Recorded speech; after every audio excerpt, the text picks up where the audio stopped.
কুষ্টিয়া ৩ আসনের সংসদ সদস্য মুফতি আমির হামজার উপর হামলার অভিযোগ উঠেছে। বিকেলে কুষ্টিয়া শহরের ৬ রাস্তার মোড় এলাকায় এই ঘটনা ঘটে। আমির হামজার সাথে থাকা কয়েকজন জানান, তারা একটি অনুষ্ঠান শেষ করে ফিরছিলেন। এ সময় গণ অধিকারের নেতাকর্মীরা তাদের উপর হামলা চালায়।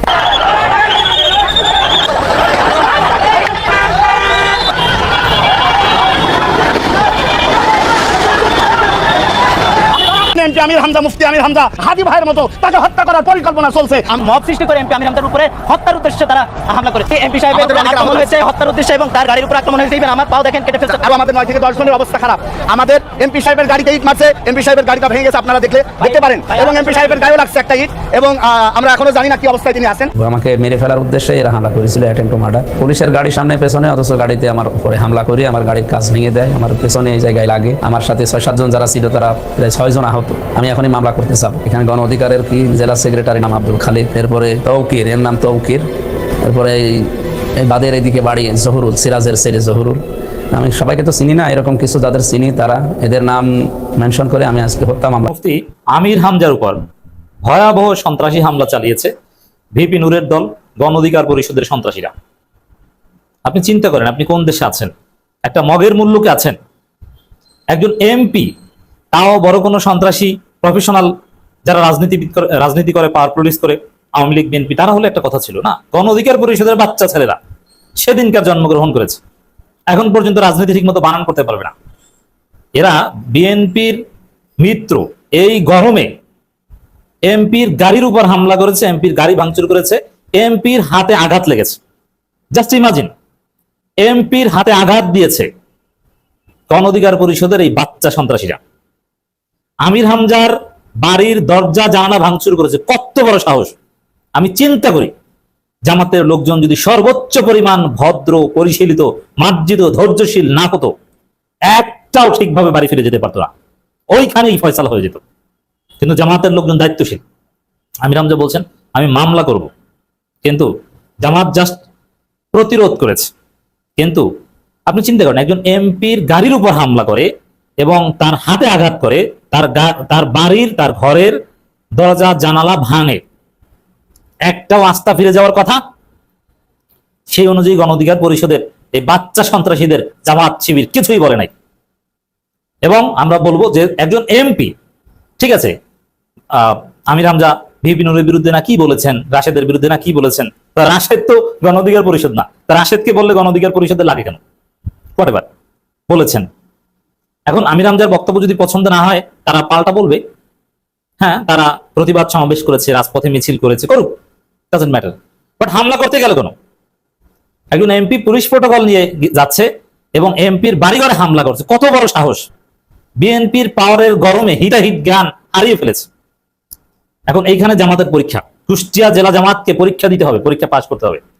আমির হামজার বাড়িতে যারা হামলা করেছে, তার গাড়িতে যারা হামলা করেছে, আমির হামজার এই হাতে যারা আঘাত করেছে, কড়াই গন্ডায় ওদের হিসাব বুঝিয়ে দিতে হবে এবং ওদেরকে গ্রেপ্তার করাতে বাধ্য করতে হবে। সামাজিকভাবে ওদেরকে প্রতিরোধ করতে হবে। ওদের 20 দাঁত এখানে ভেঙে দিতে হবে। নইলে ওরা পরবর্তীতে এক একটা হাসানুল হক ইনু, এক একটা রাশেদ খান মেননদের মতো সন্ত্রাসী হয়ে উঠবে। এখনই ওদের 20 দাঁত ভেঙে দিতে হবে। দর্শক, এটাকে ছোটখাটো কোনো হামলা বলা যাবে না। কারণ এমপির গাড়িতে হামলা করা, এটা কত বড় সাহস! তার বাড়ির দরজা জানালা ভাঙচুর করা, কত বড় স্পর্ধা! এটা বিএনপির ইন্ধন না থাকলে সম্ভব নয়। অতএব এখানে বিএনপির লোকজন জড়িত বলে আমি অ্যাটলিস্ট মনে করি। অবশ্য উপরে উপরে বিএনপির লোকজন এখানে চুপ, নইলে এত বড় সাহস ওরা পায় কোথায়? ওদের কি লোক আছে? ওদের কি জনশক্তি আছে? ওরা কারা? গণ অধিকার পরিষদ নামের কোন দল আছে? এক্সিস্ট করে এখনো? ভিপি নূরকে বাদ দিলে কোনো গণ অধিকার পরিষদ আছে? নাই। গণ অধিকার পরিষদ তো 12 ফেব্রুয়ারি নির্বাচনের মধ্য দিয়ে বিএনপির মধ্যে বিলীন হয়ে গেছে। অর্থাৎ বিএনপি গণ অধিকার পরিষদ মিলে এই হামলা করেছে। তা আমির হামজা কি জিনিস বিএনপি তো টের পাচ্ছে। আমির হামজা বলেছে না, এমন আমির হামজা ওই কথা বলে প্রশংসা ভাসছেন যে আমি 5 বছরের জন্য এমপি নির্বাচিত হয়েছি, আমি 5 বছরের জন্য কুষ্টিয়া সদরের প্রধানমন্ত্রী, আমার হাত ধরেই সমস্ত বাজেট টাজেট হতে হবে। অতএব this is proof of guts of Amir Hamza. Amir হামজার সাথে ফাজলামি করতে গেছে যেসব হাত দিয়ে অতি উৎসাহী হয়ে হামলা করেছে, প্রত্যেককে উচিত শিক্ষা দিতে হবে। পুলিশকে গ্রেপ্তার করাতে বাধ্য করাতে হবে। দেখি ভিপি নূর কিভাবে বাঁচায়। পুলিশ যদি গ্রেপ্তার না করে, জামাত নিজেরাই ব্যবস্থা গ্রহণ করবে, ধরে তারপরে ওদেরকে দড়ি দিয়ে বেঁধে থানায় দিয়ে আসবে। আপনি যদি এভাবে আইনের শাসন নিশ্চিত করতে না পারেন, তাহলে একজন এমপি তো নিরাপদ না। আজকে এমপির উপর যেভাবে হামলা করেছে তার গাড়িতে, আমির হামজা নিজেই বলেছেন হত্যার উদ্দেশ্যে হামলা। এই ধরনের হামলা, গাড়ির উপরে হামলা, আঘাত করেছে। আঘাতটা জাস্ট আমির হামজা যতটা স্লিম এবং হালকা পাতলা লোক আমি তো দেখেছি, তার মাথার উপর ইট দিয়ে জোরে একটা আঘাত করলে আমির হামজা ওখানেই ডেড। হত্যার উদ্দেশ্যে হামলা। অতএব এটাকে ছোট কোনো হামলা হিসেবে দেখা যাবে না, এর শেষ জামাতকে দেখতে হবে। এবং কত বড় সাহস, এমপির গাড়িতে হামলা করে আবার গণ অধিকার পরিষদের ছেলেরা বলছে জামাতের লোকজন নাকি হামলা করেছে তাদের উপর। আরে জামাতের সাথে গণ অধিকার পরিষদের কোনো বিরোধ আছে? জামাত কি আর গণ অধিকার পরিষদ কি? গণ অধিকার পরিষদের কোনো বেইল আছে জামাতের কাছে? এক ভিপিনুর বাদে। আপনি পটুয়াখালীতে যান, ভিপিনু ইজ ভেরি ইম্পর্টেন্ট। আপনি ঢাকার রাজনীতিতে, জাতীয় রাজনীতিতে ভিপিনুর ইজ ইম্পর্টেন্ট। ভিপিনুর, আই রেসপেক্ট ভিপিনুর, যদিও আমার ছোট ভাই, ইজ প্রতিমন্ত্রী, মাননীয় প্রতিমন্ত্রী, দ্যাটস রাইট। আমির হামজা যেরকম মাননীয় এমপি, তার সম্মান আছে, তার সম্মানের জন্য আমরা কথা বলি। ভিপিনুর মাননীয় প্রতিমন্ত্রী এবং মাননীয় MP, he deserves this respect. But কুষ্টিয়ায় গণ অধিকার পরিষদ আর জামাত, এদের মধ্যে তো কোনো প্রতিদ্বন্দ্বিতা, প্রতিযোগিতা কিছু নাই, কোনো কনফ্লিক্ট অফ ইন্টারেস্ট নাই। কুষ্টিয়ায় আমির হামজার সাথে বিরোধ মাদক ব্যবসায়ীদের, কারণ আমির হামজা মাদকের বিরুদ্ধে এবং চাঁদাবাজের বিরুদ্ধে জিরো টলারেন্স ঘোষণা করেছেন। তাহলে যারা হামলা করেছে গণ অধিকার পরিষদের ব্যানারে, মাদক ব্যবসায়ীরা এবং চাঁদাবাজরা আমির হামজাকে হত্যার উদ্দেশ্যে হামলা করেছে কিনা পুলিশকে এটা খতিয়ে দেখতে হবে। জামাত শিবিরকে সারা বাংলাদেশে প্রতিবাদের ঝড় তুলতে হবে। কেন একজন এমপির গায়ে হাত তোলার সাহস, কত বড় সাহস! সংসদে এটা অবহিত করতে হবে। স্পিকার প্রয়োজনে আলাদাভাবে ব্যবস্থা নেওয়ার নির্দেশ দিবেন, সংসদ সদস্যদের নিরাপত্তার ব্যবস্থা করবেন।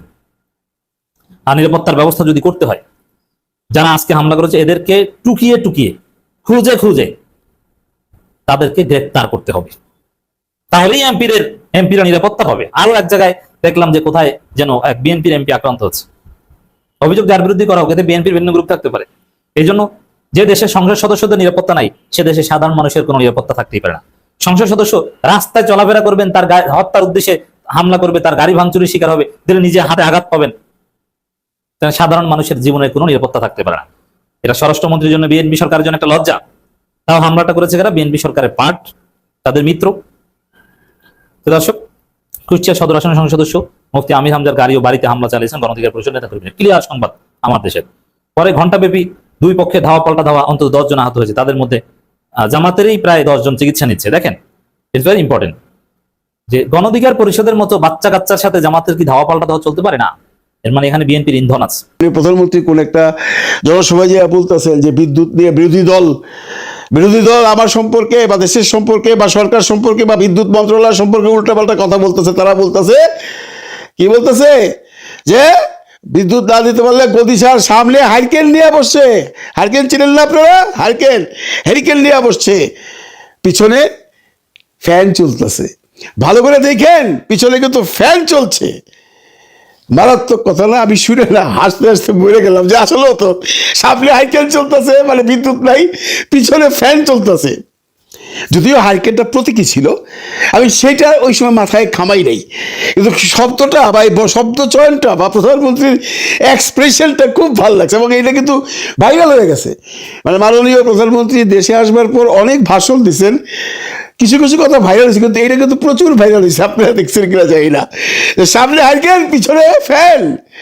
তো এরপরে আবার পুরা মানে সিচুয়েশনটা পাল্টে গেল। কিন্তু ওই যে আসিফ মাহমুদ সজীব ভুইয়া তার সাথে সাথেই যখন ঘটনাটা ঘটাইছে, প্রধানমন্ত্রী সাথে সাথে একটা স্ট্যাটাস দিয়েছে যে মাননীয় প্রধানমন্ত্রী, পিছনে যে ফ্যান চলছে সেটা হইলো জেনারেটরের ফ্যান। এখন পাবলিক তো এটা বুঝবে না কোনটা জেনারেটরের ফ্যান, কোনটা ইলেকট্রিসিটির ফ্যান। আর পাবলিক এইটাও মাথায় নিতে চাইতেছে না যে হারিকেনগুলো যে দেখাচ্ছে বিরোধী দল থেকে সেটা প্রতীকী। এনিওয়ে, মাননীয় প্রধানমন্ত্রী বিদ্যুৎ সম্পর্কে আজকে পরিষ্কার ভাষায় বলে দিছে বিদ্যুৎ আসতে সময় নিবে। কতদিন সময় নিবে উনি কিন্তু বলেন না, এখানে একটা বুদ্ধিমানের পরিচয় দিচ্ছেন এবং ওনাকে একেবারে ধন্যবাদ দিতেই হয়। জনগণকে বলছেন বিদ্যুৎ বিভ্রাটের জন্য আজকে যে সমস্যাগুলো আপনারা ফেস করতেছেন এর জন্য আমি দুঃখিত। এনাফ, একটা মাননীয় প্রধানমন্ত্রী এই কথা বলার পরে এনাফ। কিন্তু পাবলিক কি ঠান্ডা হয়ে গেছে? না।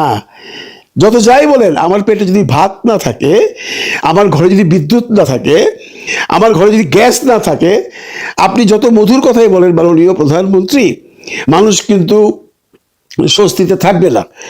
এনিওয়ে, ওই বক্তৃতায় আপনি আরেকটা কথা বলছেন, আমি বিরোধী দলকে বলছি আহ্বান করছি 3 মাস না 6 মাস সময় দিলাম, আপনারা সমাধানে আসেন, সমাধানের প্রপোজাল নিয়ে আসেন। খামাখা পিছনে কথা বলে লাভ নেই, সমাধানে আসেন। আপনাদের প্রপোজাল যদি অ্যাকসেপ্টেবল হয় সরকার সেটা গ্রহণ করবে। বাহ, এটাও একটা ভালো কথা। এটার উত্তর কিন্তু হাসনাত আব্দুল্লাহ আমার সাথে সাথেই অনলাইনে আইসা তার ফেসবুকে দিয়ে দিয়েছে, হ্যাঁ মাননীয় প্রধানমন্ত্রী, আপনার এই চ্যালেঞ্জ আমরা গ্রহণ করলাম অন বিহাফ অফ 11 দল, মানে বিরোধী দল। এখন দেখা যাক কি হয়। এখন এই যে চ্যালেঞ্জটা দেওয়া হয়েছে এরা কিভাবে করবে সেটা ওদের প্ল্যান, কিন্তু আমরা যতটুকু বুঝি ভাই যে বিদ্যুৎ সেক্টরটা পৃথিবীর সব বড় বড় দেশে কিন্তু প্রাইভেট সেক্টরে চলে গেছে। জি, আমি দায়িত্ব নিয়ে বলতেছি। আবার আমার মাননীয় প্রধানমন্ত্রী যখন ইংল্যান্ডে ছিলেন উনি ওইখানেও দেখছেন যে বিদ্যুৎ সরকারের কাছে নাই, বিদ্যুৎ ডিস্ট্রিবিউশন হচ্ছে, উৎপাদন করে ডিস্ট্রিবিউশন করতেছে প্রাইভেট কোম্পানিজ। ইংল্যান্ডে বেশ বড় বড় কিছু কোম্পানিজ আছে, ওরা বিদ্যুৎ সাপ্লাই দিচ্ছে, জনগণের কাছে পয়সা দিচ্ছে। ইংল্যান্ডের বড় বড় কোম্পানিগুলো কি, নামগুলো একটু দেখেন: British Gas, EDF, Octopus Energy, EON, et cetera et cetera. এইটা মাননীয় প্রধানমন্ত্রীও জানে যে গ্রেট ব্রিটেনে বিদ্যুৎ প্রাইভেট সেক্টর। শুধু গ্রেট ব্রিটেন কেন, আপনি যদি আশেপাশে সবগুলো লিস্ট দেখেন, আমি আপনাদের লিস্টগুলো পাশে দেখাচ্ছি, জার্মানি, সুইডেন, ফিনল্যান্ড, নরওয়ে, সবগুলো দেশই বিদ্যুৎ প্রাইভেট সেক্টর। আমাদের সুইডেনের বিভিন্ন কোম্পানিজ আছে, তারা বিদ্যুৎ সরবরাহ করে।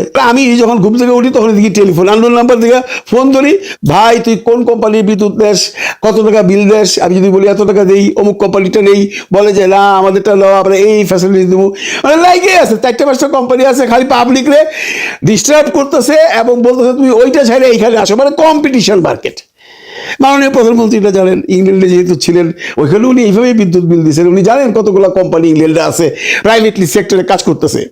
তো আমাদের দেশের বিদ্যুৎ ব্যবস্থাটা প্রাইভেটলি সেক্টরে দেওয়া যায় না, টু দ্য ফরেন কোম্পানিজ দেওয়া যায়। তো সেই কোম্পানি দেশে আসবে, দেশে এসে এলএনজি ইম্পোর্ট করবে, নিজের শিপ দিয়ে ইম্পোর্ট করবে, সেটাকে তরল গ্যাস করে সাপ্লাই দিবে, গেল এলএনজি। সেই এলএনজি আবার তারা বিদ্যুতের জন্য সাপ্লাই দিয়ে পয়সা দিবে, পাবলিককে যেটা দিবে তারা পাবলিক তাদের টাকা দিবে, কারণ পাবলিক তো টাকা দিচ্ছে রে ভাই। এখন যে ডেসকার বা ডেস্কো এবং পল্লী বিদ্যুৎ যে আমাদেরকে বিদ্যুৎ দিচ্ছে, আমরা কি পয়সা দিচ্ছি না? আমরা তো মাসে মাসে বিল শোধাচ্ছি, তাদেরও বিল শোধাবো। তারা বিলিয়ন বিলিয়ন ডলার এখানে ইনভেস্ট করে এগুলোর অবকাঠামো করে উৎপাদন করে সাপ্লাই দিয়ে আমাদের কাছ থেকে টাকা নিবে। দিয়ে দেন না মাননীয় প্রধানমন্ত্রী, দিয়ে দেন। বহু কোম্পানি আছে ইউরোপ আমেরিকাতে, বহু কোম্পানি আছে একদম সাদরে গ্রহণ করবে। তারা তাদের জাহাজে এলএনজি আনবে, তাদের প্ল্যান্টেই তারা এটাকে তরল গ্যাস করবে, সেটা আবার আপনার কাছে বিক্রি করবে, আপনি এটাতে বিদ্যুৎ উৎপাদন করবেন এবং সেই উৎপাদিত বিদ্যুৎ সে একেবারে আপনার কাছ থেকে নিয়ে পাবলিকলি বন্টন করবে। এইখানে কোনো 2 নম্বরই থাকবে না বাংলাদেশে যেটা আছে এখন। কুইক রেন্টালে দিয়েছে, তাদের সাথে কন্ডিশন কি? আমরা শুনলাম কুইক রেন্টালের জন্য বিদ্যুৎ উৎপাদন হোক আর না হোক বছরে 40,000 কোটি টাকা সরকারকে দিতে হয়। ব্যান্ডিট, সব বন্ধ করে দেন, সব নিয়ে খেদায় দেন। খেদায় দিয়ে আপনি, হ্যাঁ সময় লাগবে, আপনি এইভাবে করেন। আপনি তো ইউরোপ সম্পর্কে জানেন, আপনি আমেরিকা সম্পর্কে জানেন, আপনি তো সব জানেন, সারা পৃথিবীর সব কিছু খবর রাখেন। আপনি যেটা করতে পারেন এটা বিরোধী দলেরও লাগবে না এবং তারা সেটা বারণও করবে না। আপনি বিদেশি কোম্পানিকে ডাকেন, তাদের কাছে এই খাতটা ছেড়ে দেন, তারা উৎপাদন করবে। তারা কোন থেকে শিপ পাইব, কোন থেকে শিপ দিয়ে এলএনজি আনবে, তাদের ব্যাপার। কারণ তাদের বিলিয়ন বিলিয়ন টাকা আছে, তারা ইনভেস্ট করবে, তারা সেটা আবার নিয়ে নিবে আমাদের কাছ থেকে। আমরা যারা এখানে তার গ্রাহক আছি তারা, দেখেন আপনি এক কথা বলতেছেন, আপনার মন্ত্রীরা এক কথা বলতেছে। এখানে কিন্তু পাবলিক আরো কনফিউশনে পড়ে যেতেছে। মাননীয় প্রধানমন্ত্রী, দেখেন আমাদের বিদ্যুৎ মন্ত্রী উনি কি বলে সেটা আগে দেখি। উনি বলছেন দিন গোনা ও কিছু ম্যানেজমেন্ট ছাড়া কিছুই করার নেই। মানে প্রধানমন্ত্রী তাও বললো যে একটু সময় লাগবে, উনি বলতেছেন দিন গোনা ছাড়া আর ম্যানেজমেন্ট ছাড়া কোনো উপায় নেই। মানে দিন গোনা মানে এই দিনের কোনো শেষ নাই, 2 মাস 1 মাস 6 মাস যাই ইচ্ছা তাই বলতে পারেন আপনি। আমাদেরকে এইভাবে যদি বলেন, জনগণ কি এই জন্য আপনাকে ভোট দিয়েছিল? আপনারা যে কথায় কথায় বলেন যে আগের সরকার সব শেষ করে দিয়ে গেছে, কোটি কোটি টাকা লোন করে থয়ে গেছে, টাকা নাই, বিদ্যুতের সব নষ্ট করে থয়ে গেছে, ইলেকশনের আগে আপনারা জানতেন না? আপনারা তো পলিটিশিয়ান, আপনারা পলিটিশিয়ান না, আপনারা খবর রাখেন না সরকার কি কি করতেছে যখন বিরোধী দলে ছিলেন বা যখন সরকারে ছিলেন না, 17 বছর যখন আন্দোলন করছেন, সরকারের সব স্ট্যাটিস্টিক্স আপনাদের যারা আছে, আপনারা যখন দেখলেন সরকার এভাবে কোটি কোটি ডলার নিয়ে গেছে না, আপনারা তখন কেন এবারে ক্ষমতায় আসলেন বা ক্ষমতায় আসার আগে কেন প্রমিস করলেন আমরা দেশকে একদম সোনার বাংলা বানিয়ে দেবো? তখন কেন বলেন নাই সরকার সব টাকা নিয়ে গেছে, আমরা যদি ক্ষমতায় আসি আমাদেরকে তো সময় দিতে হবে ভাই, আমাদেরকে বিদ্যুতের জন্য সময় দিতে হবে, শিক্ষার জন্য সময় দিতে হবে, অবকাঠামোর জন্য সময় দিতে হবে, রাস্তাঘাটের জন্য সময় দিতে হবে, সেটা তো বলেন নাই। বলছেন যে ভোট দেন আমরা পাস করে সমস্ত প্রবলেম সলভ করে দেবো। কাজে আগের সরকার বলে লাভ নাই, আগের সরকার বলে আওয়ামী সরকারই বলেন আর ইউনুস সরকারই বলেন, ইউনুস সরকারের সময় তো বিদ্যুতের কোনো ঝামেলা ছিল না। এখন অনেকেই প্রশ্ন করতেছে এখন কেন শুধু ইউনুস সরকার কেন, আওয়ামী লীগের সময় তো এত বিদ্যুতের ঝামেলা ছিল না। আপনাদের মধ্যে এমন কি হইলো যে রাতারাতি এমন অবস্থা হয়ে গেল যে আপনারা কোনো মন্ত্রী মহোদয়রাই বলতে পারতেছেন না কবে বিদ্যুৎ আপনারা ঢালাওভাবে বাংলাদেশি মানুষদের দিতে পারবেন? এত যদি পূর্ববর্তী সরকারের প্রতি আপনাদের আক্ষেপ থাকে বা তাদের অপকর্ম জানা থাকে, সেগুলো আমাদেরকে আগে বলা উচিত ছিল। পাশ করে সিটে বসে বললে তো আপনাকে বিশ্বাস করবো না, তাই না? তারপরে দেখেন এই একই সরকারের প্রতিমন্ত্রী কি বলেন, উৎপাদন সক্ষমতা থাকলেও জ্বালানির অভাবে বিদ্যুতের ঘাটতি। মানে আমাদের দেশে উৎপাদনের সক্ষমতা 30,000 মেগাওয়াটের মধ্যে উৎপাদন হয়, কিন্তু জ্বালানির অভাবে, জ্বালানি মানে হয় কয়লা নয় গ্যাস, কয়লা তো পুষাইতে পারলে গ্যাস, তো গ্যাসের অভাবে আজকে এই ঘাটতি রয়েছে, এটা তো আমরা সবাই জানি। এবং গ্যাস কেন নাই সেটাও আমরা জানি। মহেশখালীর একটা প্ল্যান্ট পুড়ে গেছে, ভাসমান একটা প্ল্যান্ট, সেটা ঠিক করতে হবে। সেটা ঠিক করলেই কি বাংলাদেশের সমস্ত বিদ্যুতের সমস্যার সমাধান হয়ে যাবে? আর জ্বালানি কিনবেন, জ্বালানি তো কিনে আনেন বাইরের থেকে। আপনারা জানেন কিনা বন্ধুরা, এই যে জ্বালানিটা আসে মানে গ্যাস যেটা বিদেশ থেকে আসে, এটা কন্টেনার আসে, সে কন্টেনার কিন্তু গ্যাস থাকে তরল হয়ে যায়, পানি হয়ে যায়, 160 সেন্টিগ্রেডের পানি বানায় ফেলে আইনা। এইটা না আবার দেশে আইনা যে মহেশখালীতে ওয়ার্ম আপ করে গ্যাস বানায়। এই যে এলএনজিগুলো আসে এবং ওয়ার্ম আপ হয়, এইটাই হলো মেইন সমস্যা। ওইটা বন্ধ হয়ে গেছে আমরা বুঝতেছি, কিন্তু এক মহেশখালীর গ্যাস প্ল্যান্ট দেওয়া যদি আপনি এটা করতে চান তাহলে তার অল্টারনেটিভ তো কিছু আপনাদের রাখা উচিত ছিল। 6 মাস হয়ে গেল, আপনি তো জানতেন সরকারে আসার আগে যে মাত্র 2টা প্ল্যান্ট আছে, এটাদের দেশের বিদ্যুৎ ব্যবস্থা পুরোপুরি ফুলফিল করা যাবে না, সেগুলো তো করেন নাই 6 মাস ধরে আপনারা।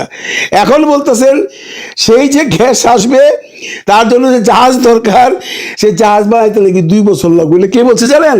ওই যে আরেক প্রতিমন্ত্রী, ওই যে সাদা চুল, কি নাম সাদা চুল প্রতিমন্ত্রীর নাম কি লম্বা মতো,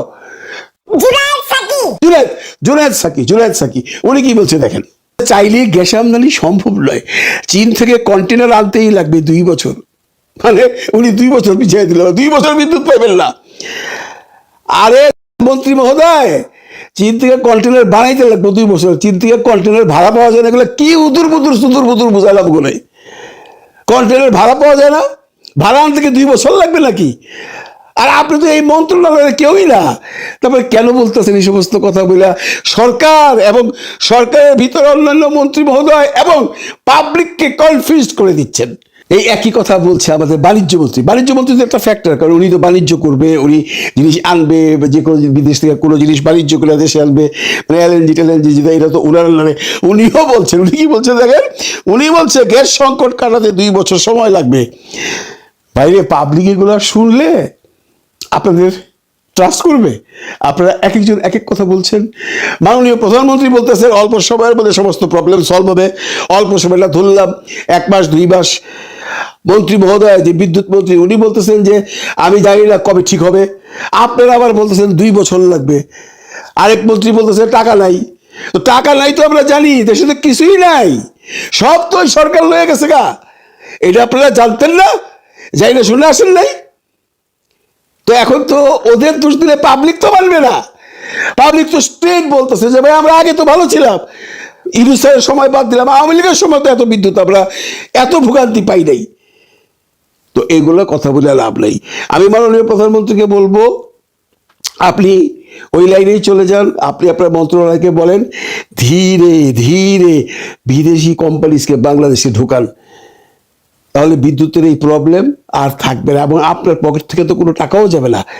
এই যে কন্টেনার ভাড়া করে এলএনজি আনবে কিনা, সেই এলএনজি এখানে ওয়ার্ম আপ করে গ্যাস বানায় পাবলিকের কাছে বিক্রি হবে, সব টাকা তার। এবং পাবলিকের কাছ থেকে সে বিক্রি করে সেই টাকা নিয়ে নিবে। এত সুন্দর প্রসিডিউর থাকার পরেও আপনারা কেউ কিছু করছেন না। এটা করতে যদি কোনো সময় লাগে, যদি মনে করেন আপনি এই দায়িত্ব যেতে না চান, আপনি সংসদ ডাকেন, ডেকে বিরোধী দলের সাথে বসে বলেন যে এই প্রোগ্রাম করতেছি, ইমিডিয়েট সবাই মিলে রাজি হই, সিগনেচার করি, কোম্পানির নাকি 1-1.5 মাসে আমরা অন্তত এইটা বুঝবো যে আর আমরা বিদ্যুতের সমস্যায় পড়বো না।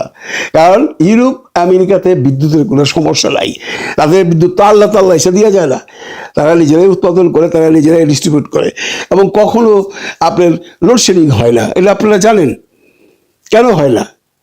তারা এইগুলা প্রাইভেট সেক্টরে দিয়েছে, তারা বিলিয়ন ডলার ইনভেস্ট করে রাখছে। কম্পিটিশন মার্কেট, কার চেয়ে ভালো কে সার্ভিস দিছে সেইটা দেখতেছে সরকার চুপচাপ বসে রয়েছে। পাবলিক অ্যান্ড তারা কেনা বিচার করতেছে, সরকার মাঝখান থেকে একটা ট্যাক্স দিচ্ছে, বসে বসে সরকার টাকা কামাচ্ছে।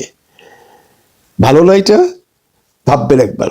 জ্বালা রে জ্বালা, এই জ্বালানির জ্বালা আর সহ্য হচ্ছে না। মাননীয় প্রধানমন্ত্রী, আপনি ইমিডিয়েট আপনার সংসদদের নিয়ে বসেন, আপনার বিরোধী দলকে নিয়ে বসেন, প্রয়োজনে সংসদ ডাকেন, ডাইকা বলেন যে আমরা আমাদের বিদ্যুৎ খাতকে টোটালি বিদেশিদের হাতে দিয়ে দিতে চাই।